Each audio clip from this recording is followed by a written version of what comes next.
Hoy me toca hablar de un tema que es un tema que no es fácil de compartir. Oye, los que me están oyendo por segunda vez, lo siento. Pero es un tema que no es fácil de compartir, pero necesario. No debería pasar un año donde en la iglesia no se comparta de estos temas. Y es el tema de finanzas, el tema de dinero. El tema de dinero siempre es un tema polémico, complejo, difícil de abordar. Y yo estaba orando y pidiéndole a Dios, Dios mío, ¿cómo parto esta reunión? ¿Cómo comienzo a hablar de esto? ¿Cómo hago para que no maten al mensajero y poder dar el mensaje y que nadie me ponga en la lista negra de su vida? Y pensaba, Dios mío, ¿cómo has tratado tú conmigo este tema? ¿Cómo has tratado conmigo? ¿Cómo tu Espíritu Santo me ha hablado a mí sobre el tema del manejo de finanzas, manejo de dinero? Y me acordaba, me vino así a la memoria el momento en que conocí a mi queridísima esposa, hace ya más de 17 años, ¿no? Que nos conocimos. Este año cumplimos 15 años de casados. Y recuerdo que nos conocimos un diciembre del año 2001. Diciembre del 2001 nos conocimos. Y la verdad es que fue, ¿cómo lo podría explicar? Como un choque de trenes. ¿Por qué le digo que fue un choque de trenes? La verdad es que a partir de allí, bueno, comenzamos a conocernos, comenzamos a pololear un poco más en serio, a mantener una relación a distancia, que es dificilísimo. Créanme que mantener una relación a distancia es muy complicado, muy difícil. Y en ese conocernos, darnos cuenta que éramos tan distintos. Parecía que veníamos de galaxias, no de países distintos, sino de galaxias distintas. Contextos históricos, familiares, culturales, completamente distintos. Yo creo que a lo mejor por eso mismo nos atrajimos, por aquello de que polos opuestos se atraen. Pero verdad que éramos polos realmente opuestos. Por misericordia de Dios, poco a poco nos hemos ido encontrando a través de los años. Pero particularmente en un tema que éramos muy distintos, pero en los extremos, era en el tema del manejo del dinero. Le explico muy resumidamente. Para mí, y sobre todo en esa época de mi vida, el manejo del dinero, todo lo que tenía que ser relacionado con la plata, las finanzas, para mí el dinero era simplemente un instrumento de disfrute y de gozo. El dinero era para gastarlo. ¿Vale? Ya en mi mente, a mí me pasaba mucho en esa época que antes de que llegara el dinero a mis manos, ya yo lo había gastado en mi cabeza. Para mi esposa, todo lo contrario. El dinero era para ahorrarlo, cuidarlo, acumularlo. Entonces, claro, en la medida en que nos íbamos conociendo, esto trajo algunas rencillas, algunas dificultades en el abordaje de este tema. Nunca fue un tema sencillo junto con mi esposa el ponernos de acuerdo, siendo que veníamos de culturas, experiencias familiares tan distintas. Por ponerle un ejemplo que siempre, ahora nos reímos, pero al principio era cosa de hasta de molestarnos. No sé, nos poníamos de acuerdo, vamos a un restaurante. Vamos a comer, oye, tenemos la posibilidad de tener este tiempo de compartir juntos y de ir a un lugar a comer. Y yo voy y mi actitud de ir a este lugar a comer es con una sonrisa, gozoso, ya estoy pensando así cuál será el plato más rico del menú.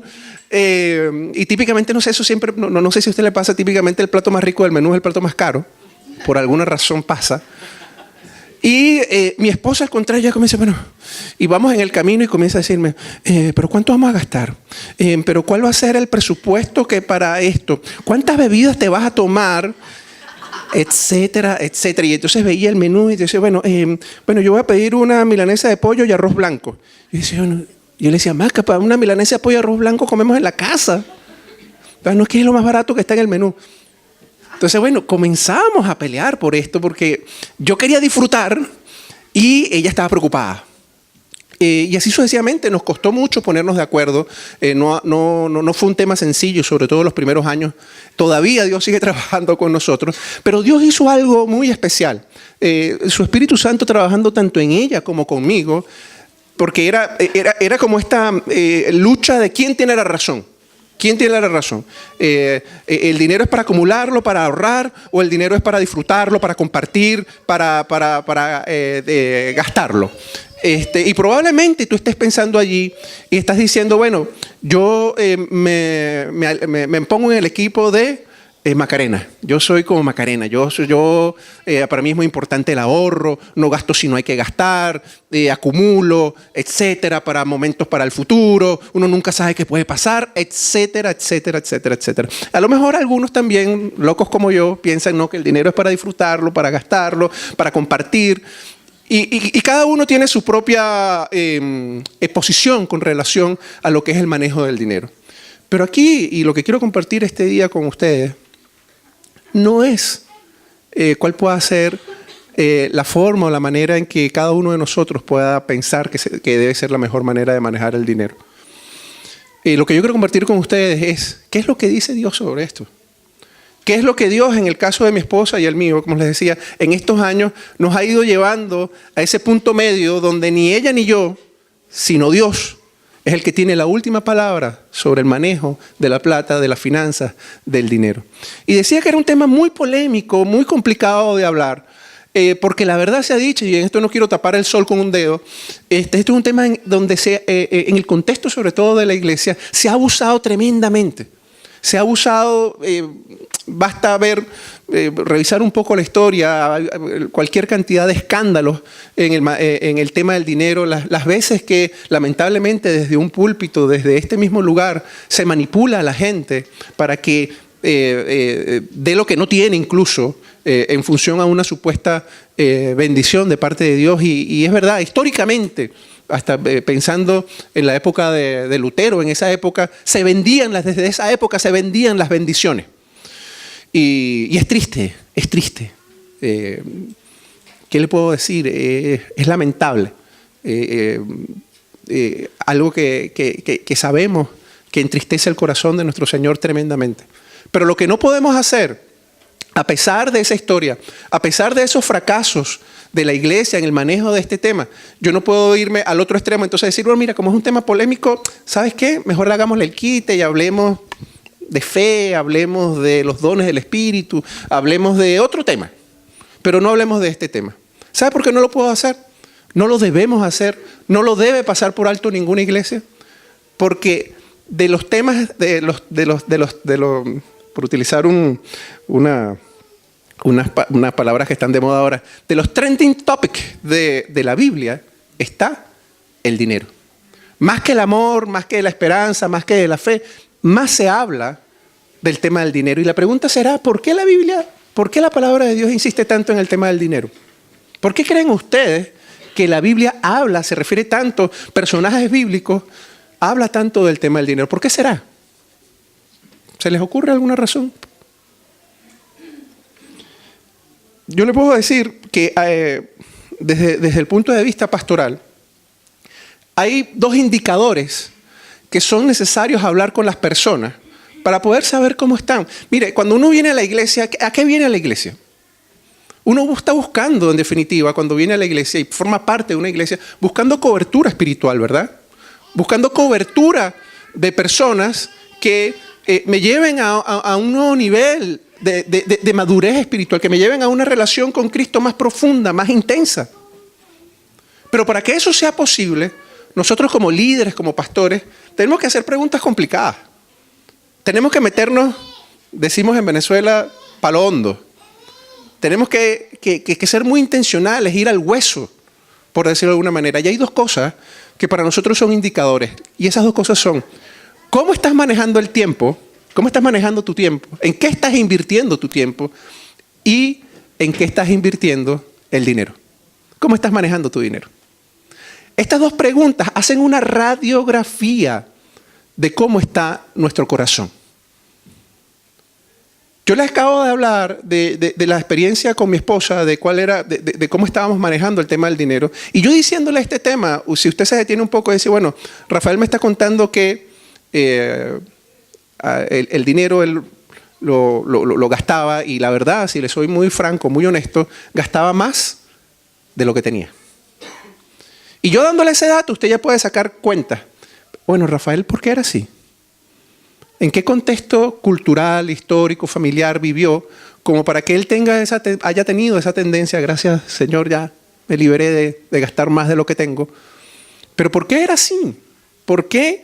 Y ese dato le permite a usted como que ir armando el puzzle de la vida de una persona, en este caso de mi vida, en el caso de Macarena igual. Ay, ¿por qué Macarena es de acumular? ¿Por qué Macarena es manito corta?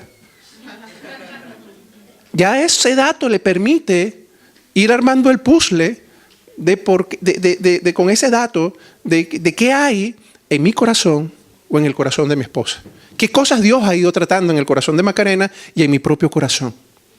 Igual, no hay manera de pastorear a nadie, no hay manera de cubrir espiritualmente a nadie si no sabemos cómo está manejando sus recursos, si no sabemos cuáles son las prioridades de su corazón.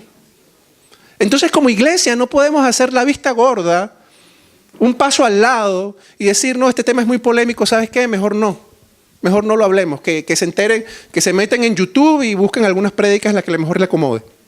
No, porque la palabra de Dios es muy clara sobre el tema y habla mucho sobre el tema. Y creo que una de las grandes dificultades que tenemos cuando hablamos del dinero es nuestra actitud o nuestro acercamiento al tema del dinero. ¿A qué me refiero con esto? Que consciente o inconscientemente creemos que somos dueños del dinero, dueños de la plata, dueños de nuestras finanzas, los que tenemos la última palabra sobre lo que tenemos en nuestros bolsillos y en nuestras cuentas. Y desde muy pequeño tenemos esto en nuestra manera de ser. Piense usted en un niño, mis hijos, ¿cuál es la primera palabra que ellos dicen por sus bocas? Mío. ¿De dónde aprendieron mío? Mío. Más que papá, más que mamá. De pronto uno ve excepcionalmente algún niño tocado por el Espíritu Santo que es un niño generoso. Pero no es la condición natural de los niños. Los niños son territoriales. Los niños son lo mío. Y en la medida que vamos avanzando en nuestra vida, créame que esto no cambia mucho. Este mismo sentido de territorialidad, de que lo que mío es mío y lo tuyo es mío también, sigue estando en nuestra vida. Y creemos entonces que el dinero y cómo lo manejo, la decisión la tengo yo. Yo digo la última palabra, independientemente de la posición que tenga. Porque esto no tiene nada que ver, y por eso ponía el ejemplo de mi esposa y el mío, que estábamos en polos completamente opuestos. El problema con Macarena y el problema conmigo es que quien estaba teniendo la última decisión, ¿quiénes eran? Ella y yo. Y veamos qué dice la palabra, qué dice la Biblia con relación a esta posición de creernos que somos propietarios del dinero, que somos los que tenemos la última palabra sobre las finanzas. Si podemos buscar en la Biblia, en el libro de Ageo, capítulo 2, versículos 8 al 10, por favor.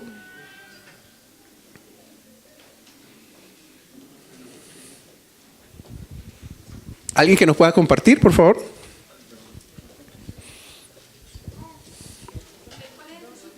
Ageo, capítulo 2, versículos 8.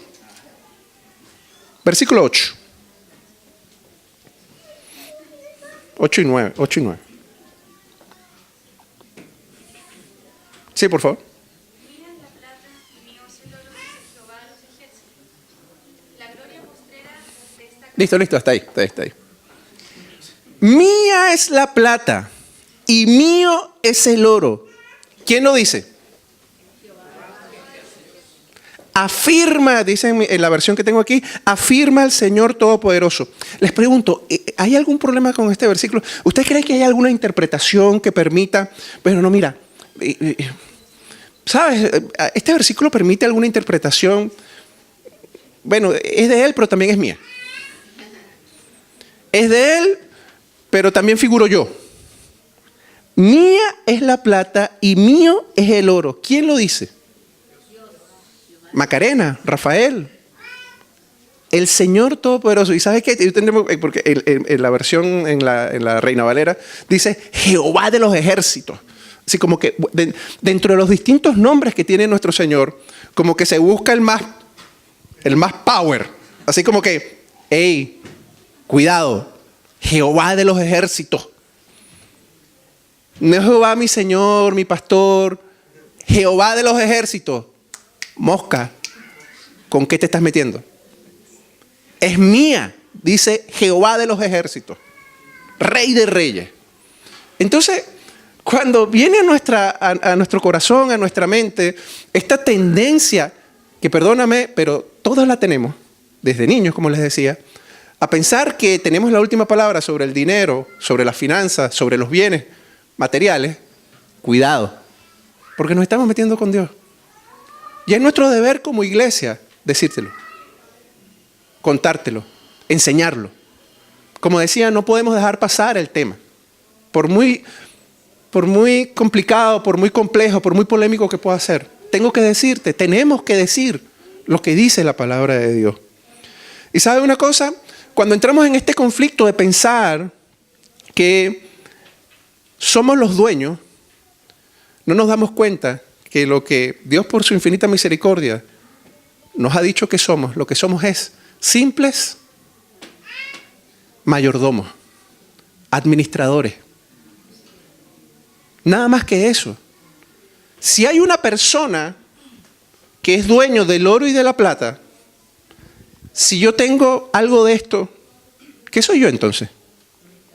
Un administrador. Y un administrador, la característica principal de un administrador es que tiene que rendir cuentas. No hay administrador que rinda cuentas. La esencia del administrador es rendir cuentas. Y ¿sabes una cosa? Dios es tan cuidadoso en esto que Él determina formas exactas, específicas, para que efectivamente no olvidemos que somos administradores. Que no se nos quede como una idea etérea, abstracta. Bueno, sí, soy administrador, Señor, sí, tuyo es el reino, tuyo es el poder y la gloria por siempre, Señor. Y ya, listo, yo sigo haciendo mi vida como a mí mejor me parece. No, nos da instrucciones muy precisas en su palabra. Y quiero que si puedes, por favor, leer en Malaquías 3:10. ¿Qué dice?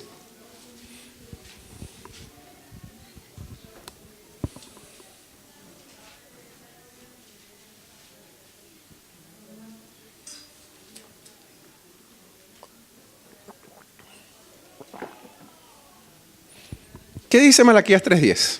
Traed todos los diezmos al alfolí y haya alimento en mi casa. Y probadme ahora en esto, dice Jehová de los ejércitos.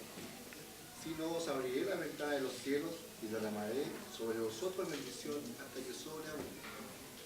Traigan, en mi versión, en la NBI dice, traigan íntegro el diezmo para los fondos del templo. ¿Y sabe una cosa? Dentro de esto, de lo que estoy hablando, del manejo del dinero, del manejo de las finanzas, hoy tengo que hablar específicamente de un tema, como les decía, polémico, porque es el tema del diezmo. ¿Qué es el diezmo? ¿Qué significa la palabra diezmo? 10%. 10%. ¿10% de qué? 10% del 100%. ¿Y sabe una cosa? Cuando hablamos del diezmo, el diezmo en la iglesia no es algo que nosotros damos. Como les decía, partiendo de la enseñanza que les acabo de hablar en Ageo, Dios es dueño de todo. Es decir, cuando entregas el diezmo, realmente nosotros no estamos dando. No se trata de que, ¡ay, qué lindo corazón tiene Rafael que da su diezmo! No, yo estoy devolviendo lo que es de Dios. Y Dios, en su infinita misericordia, de ese 100% que es de Él, nos está diciendo, apártame el 10%, regrésamelo. Yo te lo di, pero quiero que me regreses el 10%. ¿Por qué haría eso? ¿Por qué? ¿Cuál es el propósito de que como administrador nos entregue un 100%, pero luego, acto seguido, hey, regresa, ven acá con el 10%? ¿Por qué? ¿Cuál es el propósito, en definitiva, el propósito bíblico del diezmo? El propósito bíblico del diezmo es que es una expresión tangible de lo que es prioritario para nosotros. Como les decía al principio, ¿qué era lo que yo pensaba con relación al dinero? ¿Cómo se manejaba mi cabeza?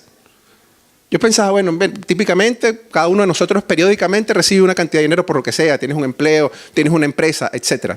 Cada cierto tiempo puedes tener un ingreso de dinero, sea un sueldo, sea por algunas ventas, etc. Y esta expresión tangible de prioridad hace que inmediatamente Dios, ¿qué es lo que mira? Mira tu corazón, mira tu mente. ¿Qué había en mi mente? Como les decía, antes de que me llegara el dinero, ya yo lo había gastado. Ya yo lo había gastado. En cosas que me dan hasta vergüenza compartirlas hoy. Pero ya lo había gastado. En distintas tonteras, pero ya lo había gastado. Me llegaba el dinero, ya está listo, gastado. Cuando pensamos en el diezmo, en la forma en que Dios lo dispuso, esa expresión tangible de prioridad es que lo que nos está diciendo Dios, ¿qué es lo primero que piensas cuando llega el dinero a tu bolsillo? Cuando llega el dinero a tus manos, cuando llega el dinero a la cuenta, cuando te hacen la transferencia, ¿qué es lo primero que piensas? ¿Qué viene a tu cabeza? ¿Pagar las cuentas? Todos tenemos que pagar cuentas. El arrendamiento, el auto, el crédito hipotecario, medicina, la colegiatura de los niños. Y está bien, está bien. Es para eso. Tenemos, y más como cristianos, tenemos que dar ejemplo de pagar nuestras cuentas, de pagar aquello lo que sean nuestras deudas, todas las que sean nuestras necesidades. Está bien. No le estoy diciendo que no. Pero eso es lo prioritario. Eso es lo primero. Lo primero es Dios. ¿Cuál es el primer mandamiento? Amar a Dios con toda tu fuerza. No es amar a Dios, punto, siguiente mandamiento. No es amar a Dios, siguiente mandamiento, ¿cuál es? No, rápido, no. Es así, yo me imagino al autor, el que lo hizo así como que escribiendo, pero así derramado delante de la escritura. Amar a Dios con toda tu fuerza. Amar a Dios con tutti.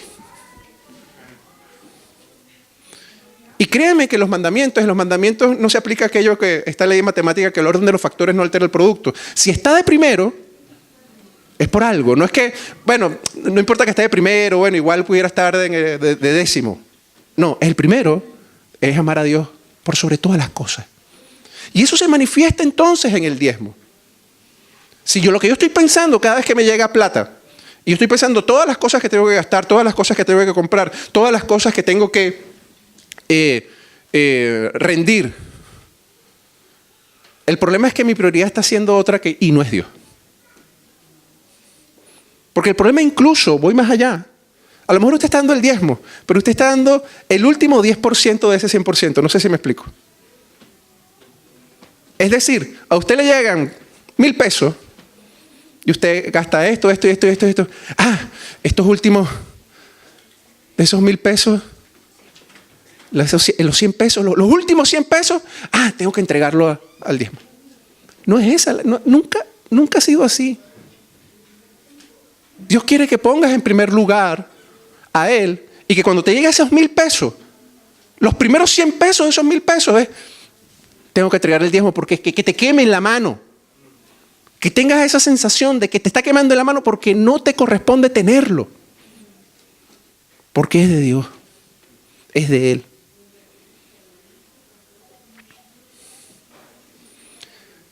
Otro de los propósitos del diezmo es que Dios permanentemente está calibrando nuestro corazón con Él. Está alineando permanentemente nuestra vida espiritual. ¿A qué me refiero con esto? Lo pongo un ejemplo muy, muy concreto. Los que conocen de autos. Cada cierto tiempo hay que hacerle unos mantenimientos al auto, ¿verdad? Entre ellos la alineación. ¿Qué le pasa a un auto que no le haces alineación cada cierto tiempo? ¿Qué le pasa? ¿Y qué sucede con un auto que está desalineado? Comienza a dar tumbo. Usted tiene esa sensación cuando usted está manejando. Usted sabe que un auto no está alineado porque usted permanentemente tiene que estar corrigiendo con el volante. Entonces, si usted no lleva el vehículo al servicio técnico para que le hagan alineación, tienes un auto donde tú vas a tener que estar muy atento manejando porque el auto va a tener esta tendencia a oscilar de un lado a otro. Pues bien, el diezmo, uno de sus propósitos es que precisamente te mantengas alineado en tu vida espiritual, corazón con corazón, tu corazón con el corazón de Dios. Y por eso es que tiene esa periodicidad que va de la mano con los ingresos que Dios te permite tener. Y lamentablemente lo que pasa con esto es como, mire, y en esto quiero ser muy cuidadoso porque yo sé que cada uno de nosotros, tú lo que tengas, lo poco, lo mucho, lo mediano, lo que tengas, te lo has ganado con el sudor de tu frente. Por tu esfuerzo, por lo que has trabajado, por tu propio mérito, podrías decirlo. Pero quiero que cuando te venga ese pensamiento, piense lo siguiente. ¿Qué tal si no hubieses estado sano para producir ese dinero? ¿Quién te dio la salud para poder producir? ¿Quién te dio el trabajo que te está dando el dinero? ¿Quién te dio la posibilidad de que esta mañana te levantaras todo sobre tus pies? ¿Quién te está permitiendo mirarme en este momento? ¿Quién permitió que llegaras hasta este lugar? Y así pudiera seguir haciendo preguntas. ¿Quién? Es muy tentador, créame, es muy tentador pensar, mi esfuerzo, yo he estudiado mucho por lo que tengo, he trabajado mucho para tener el lugar donde estoy. Es tentador, pero cuidado. Cuidado, porque cada una de las cosas que tenemos, si estamos vivos, por Dios estamos vivos. Si llega un peso, por Dios nos llegó ese peso. Si nos llegan 10.000 millones de pesos, por Dios nos llegaron esos 10.000 millones de pesos. Y cuidado con esto. Cuidado con esto. Yo no sé si usted ha visto esta propaganda de Chao Jefe. ¿Ha visto la propaganda del Chao Jefe? ¿La ha visto o no la ha visto? Si no, para explicarla. ¿Qué transmite esta propaganda? ¿Qué transmite este réclame? Felicidad. Vacaciones. Felicidad. ¿Qué más? Independencia. Buena. Seguridad. Libertad.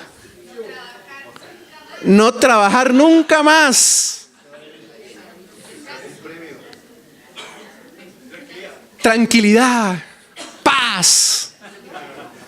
Oye, todas esas cosas que hemos hablado, gracias al dinero. ¿Ah? ¿Qué tal? Todas esas cosas gracias al dinero. Eso es lo que nos transmite nuestra sociedad. Si tienes esta cantidad de dinero, todas estas cosas van a darse. Y déjeme decirle algo. Tengamos cuidado con anhelar o tener la ambición de tener esa cantidad de dinero. ¿Sabe por qué? Porque por la misma razón que le estoy diciendo, a mayor cantidad de dinero, mayor responsabilidad con Dios. Repito, a mayor cantidad de dinero, mayor responsabilidad con Dios, mayor responsabilidad con el dueño. Piénsatelo, si tú estás en una empresa, no sé, pensemos Falabella. Y usted está en Falabella, usted es el gerente de una de las tiendas. Y su jefe le dice, mire, ya no vas a estar en una sola tienda. Ya no eres el gerente de una tienda, eres el gerente de todas las tiendas del sector oriente de Santiago. Pareciera bueno, ¿verdad? Pero eso va de la mano ¿de qué? ¿De mayor qué? Responsabilidad. ¿Eres el dueño de las tiendas? No. No. En el mejor de los casos, a lo mejor en el paquete te entregan ahí un descuentico, una gift card para que compres. Pero tienes mayor responsabilidad. Si te llega más dinero, tienes mayor responsabilidad con Dios. Y lo que te transmite propagandas como el Chao Jefe es que tú eres el dueño de esa plata, que le puedes decir chao a tu jefe, que le puedes decir chao a las responsabilidades y vivir guata al sol. ¿Eso es lo que nos dice la palabra? ¿Eso es lo que dice Dios con relación al dinero? Y nos bombardean. Eso es un bombardeo permanente. Mañana, tarde y noche. Usted ve las propagandas de autos. Mire, haga la prueba. Vaya a cualquier concesionario. Y el vendedor le va a querer meter por los ojos que usted se mete en un crédito. Y ese vendedor va a estar, pero si puedes comprar este otro vehículo y usted tiene el dinero, no sé, para comprarse el Suzuki Alto, el que cuesta. No, pero sí, pero no sea tonto. Métase en un crédito. Mire, con estas cuotas usted puede comprarse el de la siguiente gama. Y mire, no lo va a dejar irse de esa concesionaria hasta que usted no agarre un crédito. ¿Eso es lo que quiere Dios para nuestra vida? Que luego tengamos el auto, que comienza, entonces vienen los problemas con el auto, de que que el seguro es más caro, claro. Que el mantenimiento del auto es más caro. Que consume más benzina. Ese era el plan de Dios. La patente es más cara. Etcétera, etcétera, etcétera. Vivimos en un mundo que nos hace pensar que somos dueños de la plata y que somos dueños incluso de la plata que no tenemos. Repito, que somos dueños de la plata y que somos dueños de la plata que no tenemos. ¿Cómo es la plata que no tenemos? Agarra un crédito.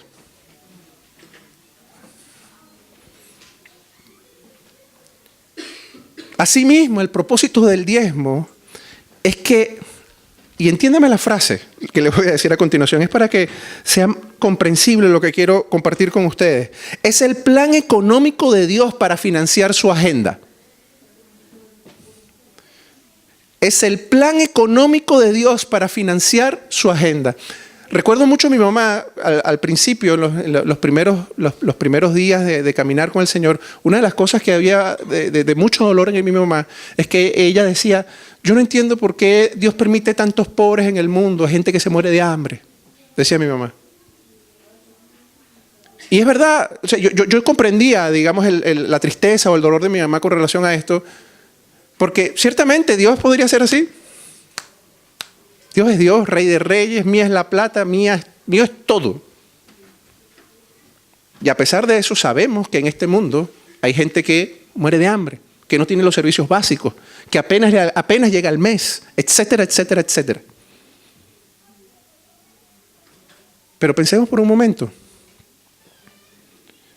Si bien es verdad que Dios con hacer así podría resolver todos esos problemas, ¿actúa Dios de esa manera? Hay veces que sí. Pero lo normal es que Dios actúe a través de ¿quién? De sus hijos, de su iglesia, de su cuerpo, que somos nosotros. Somos nosotros los encargados de que los huérfanos y las viudas no tengan ningún tipo de necesidad. Somos nosotros, no el Estado. No el gobierno de turno, sea de derecha o de izquierda. Somos nosotros como iglesia los que estamos encargados de que esas cosas no estuvieran pasando. Y sin embargo, aquí hay una estadística, en Estados Unidos la hicieron, que hablan de que solo el 6% de los cristianos diezman. 6% de los cristianos diezman. Entonces pareciera que nos sorprendemos cuando nos damos cuenta que en el siglo XXI la iglesia ha perdido relevancia, que la iglesia ha perdido influencia, que donde antes era relevante la iglesia, que donde antes la iglesia era poderosa, que donde antes la iglesia era la primera respuesta a las necesidades de las personas, ya no lo somos. Y que por el contrario nos miran con desconfianza. Pero es que mira, 6% de los cristianos diezman. Porque muchas veces cuando hablamos de estos temas, y entiendo el motivo, pensamos, no, esto es asunto de los pastores, los líderes, que quieren manipularnos con el tema del dinero. Como que si la iglesia fuese del pastor, del cura, del líder, etc. La iglesia somos nosotros. ¿Sería usted, piensa en tu familia? Piensa en tu familia, en la casa en la que vives, con tus papás, tu mamá, tu esposa, tu esposo, tus hijos. ¿Sería pensable para ti llegar a tu casa y decir, ¿sabes qué más? Yo aquí como, esta es mi familia, pero yo no voy a aportar nada. Yo no voy a traer ni unas marraquetas a esta casa.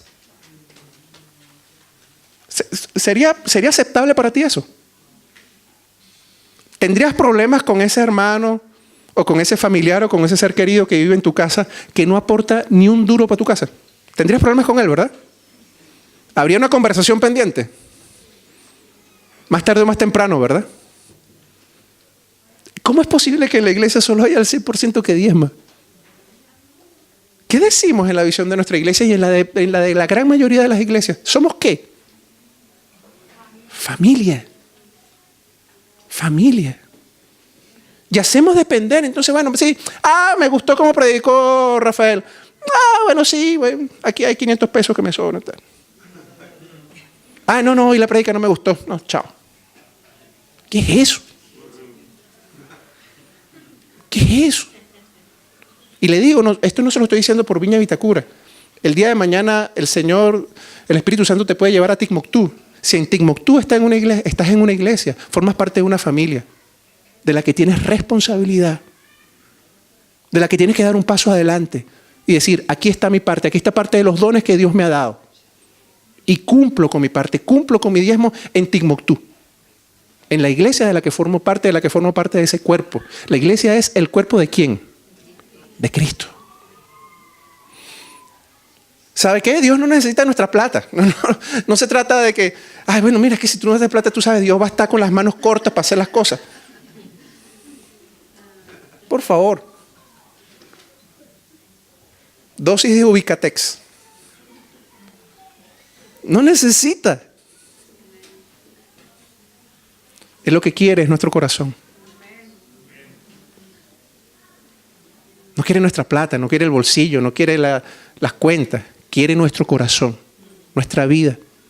Porque ¿sabes qué? Costó muy caro. Le costó su hijo. El conquistar nuestro corazón, el comprar nuestro corazón, le costó su hijo. No fueron 2 chauchas. Le costó su hijo clavado en la cruz. Nada más, nada menos. Y cuando nos ponemos a negociar, cuando nos ponemos, bueno, sí, esta iglesia me gusta, no me gusta.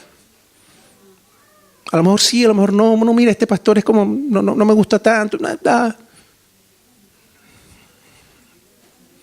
Estás poniendo en valor la cruz. Por supuesto, el propósito del diezmo es regresar a Dios lo que es suyo desde el comienzo. Desde el comienzo. No se trata de qué generoso eres. No, es de Él. Y abre las puertas. Y ojo aquí, si nos complica dar el diezmo, ¿cómo se van a abrir las puertas de la generosidad sobre el otro 90% que se queda? Que seguimos administrando. No es que, ya di el 10%, ahora soy dueño del 90%. Cuidado, cuidado. Seguimos siendo mayordomos, seguimos siendo administradores nada más. Pero cuando cumplimos con el diezmo, se abren las puertas para la generosidad, para las ofrendas, para dar inconmensurablemente, porque así es el corazón de Dios.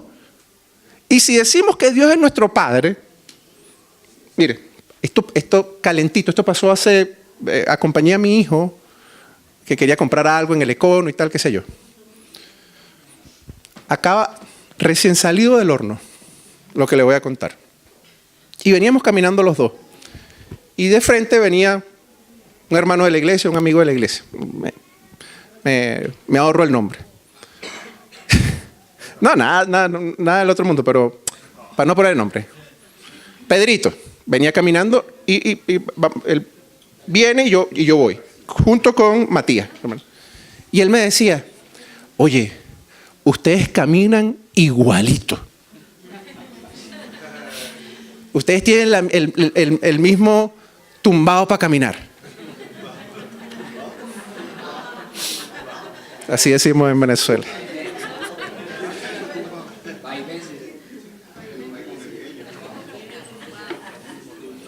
Pero normal. Papá con su primogénito. Normal. Normal. Ponga a caminar a un papá, una mamá con su hijo, con su hija y lo primero que tú vas a ver, oye, mira, tiene la misma manera de caminar. Eso es típico. Igual es con Dios.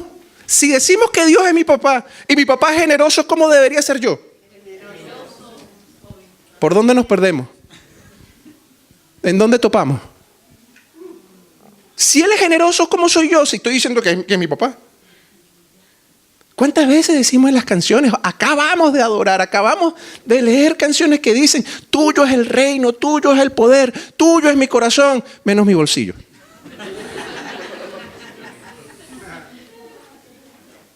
Cuidado. Tuyo es todo y lloramos y nos lanzamos al suelo. Pero hasta allí, a ver, hasta allí. El otro no te metes. De Dios nadie se burla. Y quiero contar un pasaje bíblico que es tan contrastante, tan confrontante. Si podemos leer en Hechos de los Apóstoles, capítulo 4, versículos 32 al 37.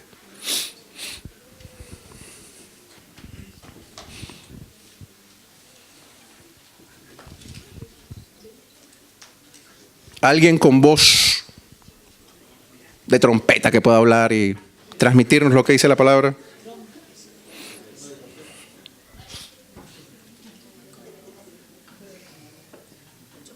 ¿Quién quiere decirlo? Repito, Hechos de los Apóstoles, capítulo 4, versículos 32 al 37.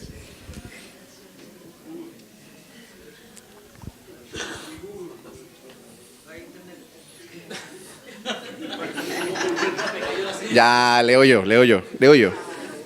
Dice así: todos los creyentes eran de un solo sentir y pensar. Oye, yo pienso en esta frase: todos los creyentes eran de un solo sentir y pensar. Oye, que es difícil ponerse de acuerdo con uno más.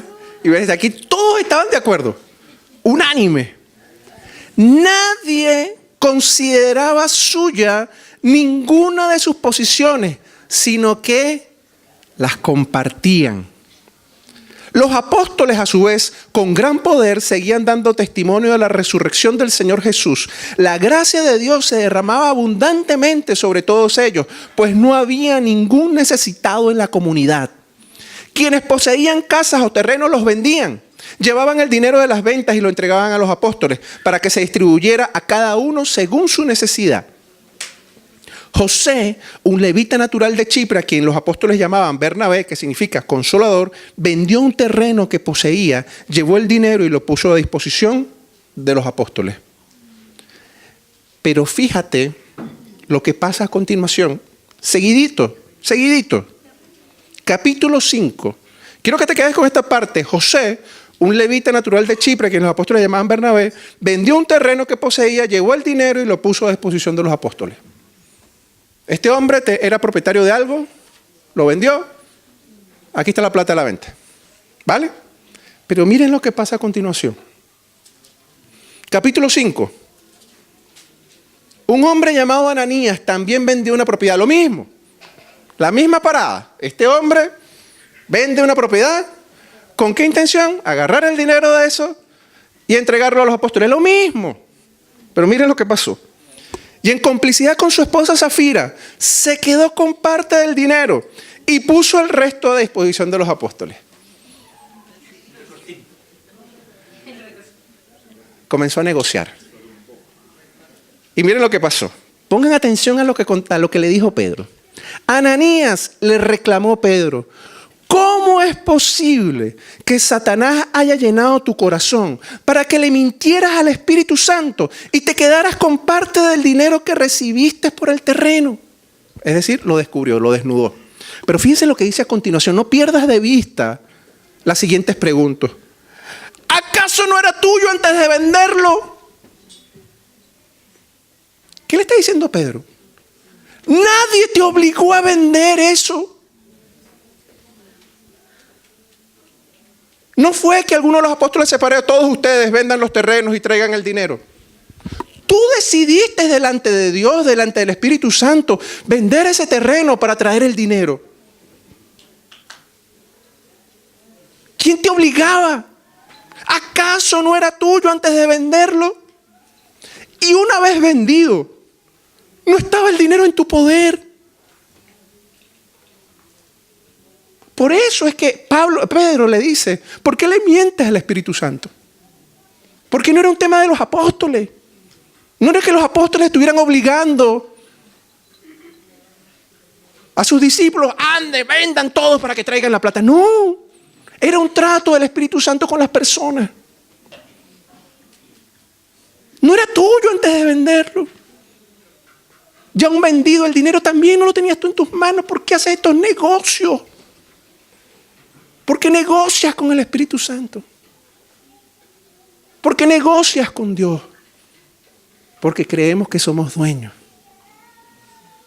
Creemos que somos dueños. No has mentido a los hombres, sino a quién. Y ¿sabes una cosa?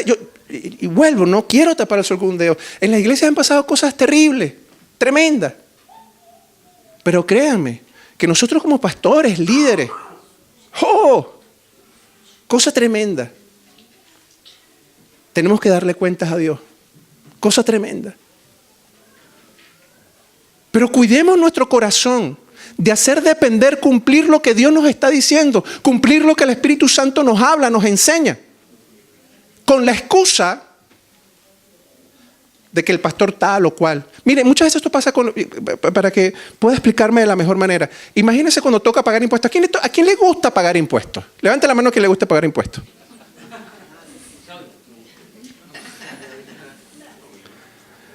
Yo levanto hoy la mano porque ahora lo entiendo. Pero por mucho tiempo nunca levanté la mano. Pero ¿sabe una cosa? Los países desarrollados pagan impuestos y pagan bastante. ¿Sabe por qué? Porque entienden que el pago de los impuestos depende de la prosperidad del país, del que formo parte, del que digo que es mi patria. Pero entonces nos comenzamos a excusarnos. Comenzamos a decir, no, pero es que ese gobierno de turno se roba los reales, se roba la plata. No, que miren que están gastando la plata.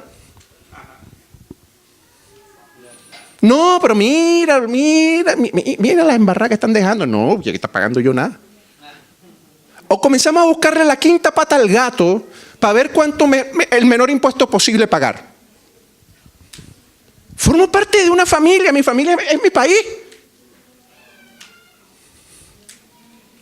Decía un jefe mío que no era ni cristiano, nada, ateo. Decía, ojalá yo tenga que pagar bastante impuesto, decía él. O sea, cuando nos oía quejarnos, decía, que tengo que pagar, que tal, no, que este gobierno, imagínate en Venezuela, en mi país. Y él de pronto dice esta frase, ojalá yo tuviera que pagar bastante impuesto. Y todos nos quedamos mirando y yo, ¿y por qué? Porque si estoy pagando bastante impuesto, quiere decir que me está yendo muy bien. 2 más 2 son 4. Y nosotros como cristianos, pensar que si estamos en un país, hoy, aquí en Chile, si no entendemos que a través del pago de impuestos estamos bendiciendo nuestro país, estamos bendiciendo esta tierra, no estamos teniendo claro lo que es el manejo del dinero. Somos simples administradores. ¿Qué dijo Jesucristo con relación a esto? A él lo quisieron tentar con relación a esto. A él, los líderes de la época, los fariseos, querían hacerlo caer con el manejo de la plata. Y le preguntaron y le dijeron, ¿se le debe pagar impuestos a los romanos, al imperio romano? Y contestar eso en esa época era muy complicado. ¿Por qué? Quiero que entiendas algo para que lo pongamos en este contexto actual. Imagínate, te voy a dar una pesadilla,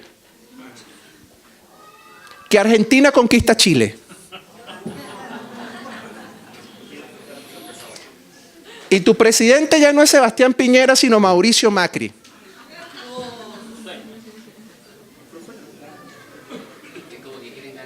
Hasta aquí me quisieron. No había sido tan difícil la prédica hasta ahora, hasta este momento. Y suponte que en ese contexto, en esa historia que te estoy contando, en esa fantasía, es solo una fantasía, no se complique. Vienen a cobrarle impuestos, pero esos impuestos no se quedan aquí, se van para Buenos Aires. ¿Usted pagaría impuestos?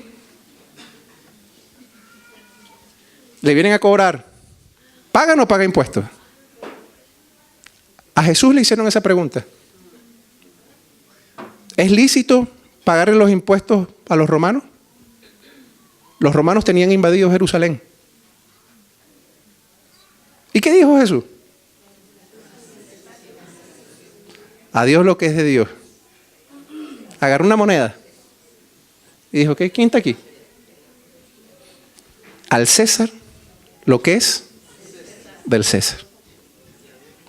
Entonces, cuidado con entrar en negocios con el Señor.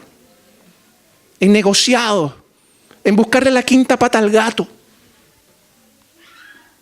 En buscar el atajo. Las interpretaciones amplias para salirme de la cobertura espiritual que Dios ha diseñado para sus hijos. ¿Sabe una cosa? Dios no ve. El Señor me está mostrando personas que de pronto en este momento me dicen, pero Rafael, tú me estás hablando de diezmo, de plata. Tengo la cuenta en -0. ¿Qué estamos hablando? Y déjame decirte algo, Dios no ve cantidades. Dios es un Dios porcentual. ¿Por qué el diezmo? ¿Por qué no decir de pronto, no, poner una tarifa? ¿Por qué el diezmo? ¿Por qué poner un %? Y esto nos remite también a un pasaje donde Jesús está allí en el templo viendo cómo las personas van entregando dinero en el templo. Y va viendo, él está allí, ¿sí? Pon ahí la canasta y tal, y está viendo cómo las personas más importantes del momento, los más ricos, van entregando unas cantidades de dinero tremendas, feroces, wow, como para que te impresione, sabiendo las personas que estaba Jesús. Y Jesús miraba la cuestión y le da lo mismo, Ah, sí. Y viene una viuda. Y entrega, o sea, por decir el equivalente de ahora, 50 pesos. Y lanza ahí esos 50 pesitos, no sé, unas moneditas esas que ni se ven, y las lanza ahí. Y ahí se dice, ¡wow! ¡Wow! ¿Por qué el wow de Jesús? ¿Por qué el asombro de Jesús ante esos 50 pesos? Porque Dios no ve cantidad. Los demás están entregando de lo que les sobraba. La viuda estaba entregando su vida. Su vida. No el diezmo. Está entregando su vida en esos 50 pesos.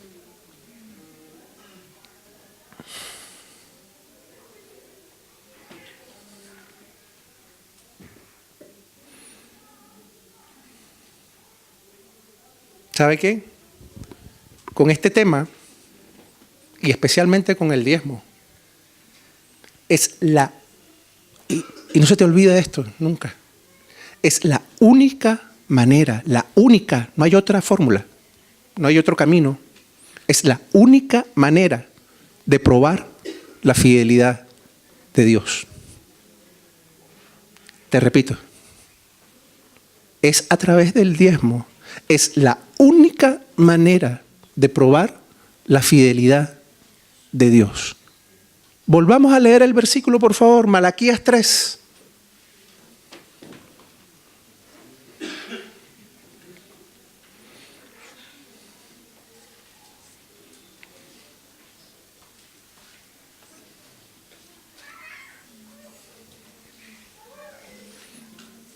¿Qué dice Malaquías 3?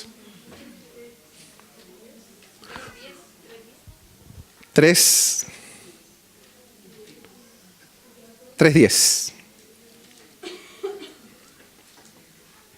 ¿Qué dice? ¿Quién me lo puede leer?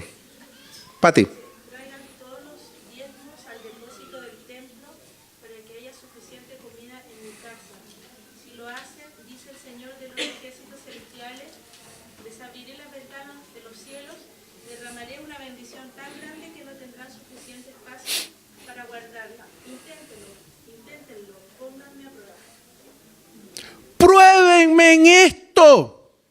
Pónganme a prueba. No hay ningún otro lugar de la Biblia donde Dios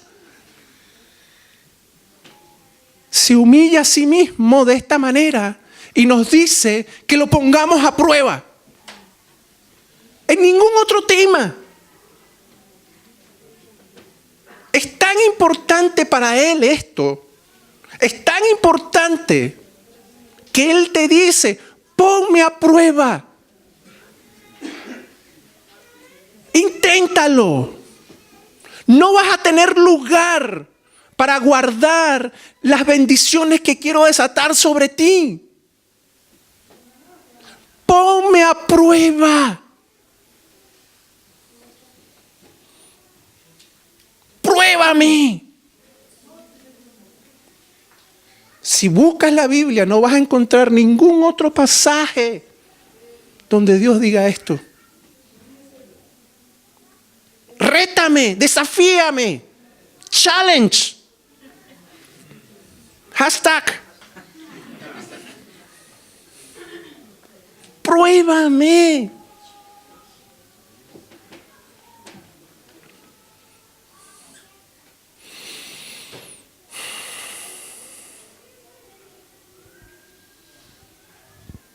¿Sabe una cosa? Para mi familia no ha sido fácil, como les decía al principio, el ponernos de acuerdo. Por muchas razones, como les decía. Venimos de contextos distintos, historias distintas. Y no se imagina la cantidad de veces que hemos discutido, peleado, tomado decisiones terribles que nos han pasado factura, que nos han pasado la cuenta. Porque, como les digo, abordamos este tema de forma muy distinta. Y si hemos logrado superarlo, si hemos logrado dar pasos de avance, si hemos logrado alcanzar bendición en este tema tan polémico como el manejo del dinero, en este tema del diezmo, de entregar a Dios lo que es de Dios, es porque lo hemos puesto a Él en medio de nosotros. Cuando cada vez pasa, yo no le digo que tengamos ya todo solucionado, pero cada vez que no nos ponemos de acuerdo, inmediatamente convocamos a quien tenemos que convocar. Señor, los dos somos tus hijos. Ella tiene el Espíritu Santo, yo también. ¿Qué tú quieres? ¿Qué tú quieres en este tema? ¿Qué tú quieres que hagamos? Este dinero que llegó, ¿cómo lo quieres que lo administremos? Eso sí, Maca y yo tenemos claro, a golpe y porrazo, que solo somos administradores. Y lo que yo hoy quiero decirte, y quiero transmitirte, no quisiera que te levantaras de aquí y te fueras a tu casa, pensar, oye, no, mira, hoy lo que hicieron fue manipularme, hoy lo que quisieron fue decirme esto, aquello, para ver cómo meten la mano en mi bolsillo. No quiero que te vayas con eso. Si estás pensando eso, mira, solo te puedo pedir es que vayas delante de Dios y permítele a Dios que te diga si lo que yo te estoy diciendo es de Él o no.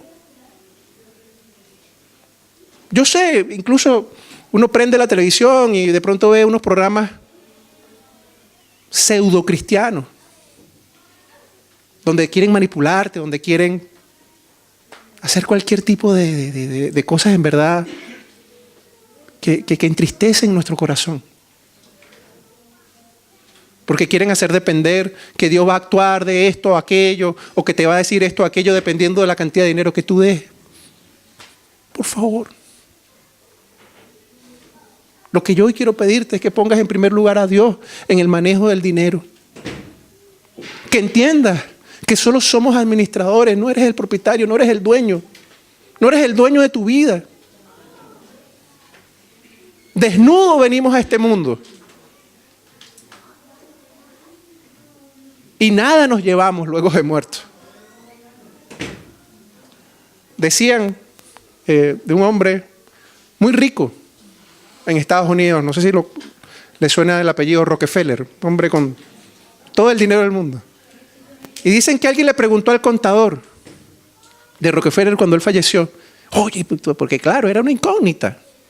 Un hombre que hizo cualquier cantidad de dinero, empresas, fábricas, etc. Y alguien le preguntó al contador y le dice, oye, por la curiosidad, ¿cuánto dejó? ¿Cuánto es la herencia que dejó este hombre? Y el contador le responde, lo dejó todo. Lo dejó todo. Claro, no nos llevamos nada. Lo dejó todo. Acumuló muchísimo y lo dejó todo.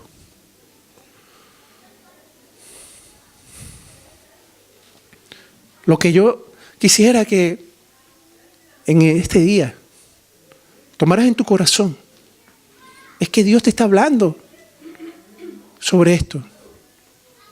Sé que has llegado hasta este punto, así como yo en su momento, con una historia, con una forma, con una cultura, con una manera de entender el manejo del dinero. Pero lo que quiero pedirte en este día es que te acerques al Espíritu Santo y le preguntes a Él, y con la palabra en la mano, y honestamente abras tu corazón sobre el tema, y le digas a Él, Señor, ¿cómo es esto? Rafael me habló de esto, de esto, de esto y de esto y de esto. Y la verdad es que no me gustó ni la mitad. Pero si tú permitiste que yo lo oyera, dime tú, ¿esto está bien? ¿Qué es lo que tú quieres que haga? ¿Hay algo que yo no esté manejando bien el dinero, Señor? ¿Por qué están pasando estos problemas de economía en mi familia? ¿Por qué hay problemas de escasez? ¿Por qué hay problemas de deuda? ¿Por qué, Señor? Explícame. Quiero ser libre. Y sé que en ti hay libertad. Partamos de ese punto en común, tú y yo, como iglesia. Que el último que tenga la palabra sobre nuestras finanzas sea el Señor, sea el Espíritu Santo. Que su palabra nos hable.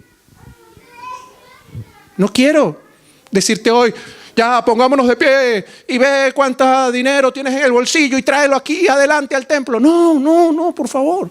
Por favor, no. No.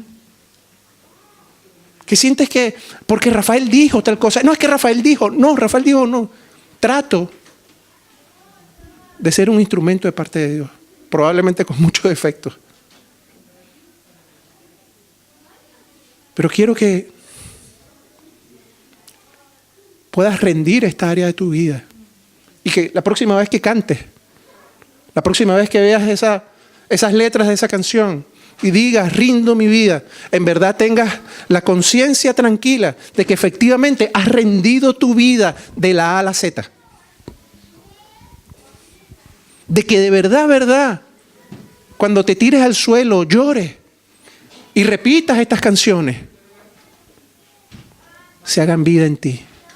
Ayer mismo, quiero contarles este testimonio. Un hermano de la iglesia, en una actividad que teníamos, por supuesto me reservo el nombre, él se me acercaba con un corazón tan lindo, tan hermoso, porque él me decía, Rafael, ¿sabes qué?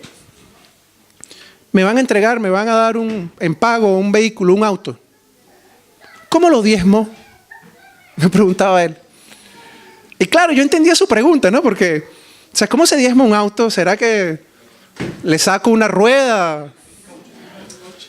Le saco el alternador y le saco una parte del motor para entonces entregarlo a la iglesia como parte del diezmo. Pero a mí lo que me conmovió es que este hombre lo tenía clarito. Lo tenía claro. Él decía, se complicó porque decía, bueno, tengo este auto, entiende que es un ingreso, ¿cómo lo diezmo?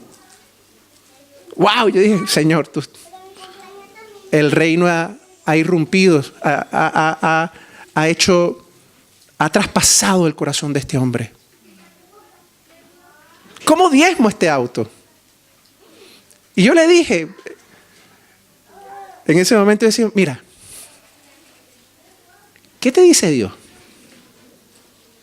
¿Qué te dice Dios? ¿Qué te dice el Espíritu Santo de cómo tienes que hacerlo? porque obviamente no es lógico, no era cuestión de sacarle una rueda al auto, pero sí de permitirle al Señor, Señor, ¿cómo lo hago? Porque el Señor te puede decir en ese caso, ponlo a la disposición de la iglesia, ese va a ser tu diezmo. O te puede decir, al momento que lo vendas, entrega el diezmo del resultado de la venta. No sé qué te puede decir Dios, pero yo creo que esta mañana nos podamos poner de pie. Y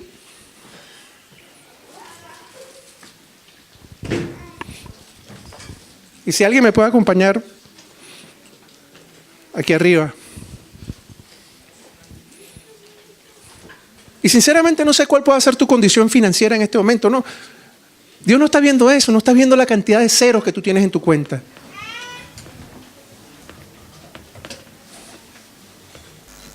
Sino, Dios está viendo nuestro corazón.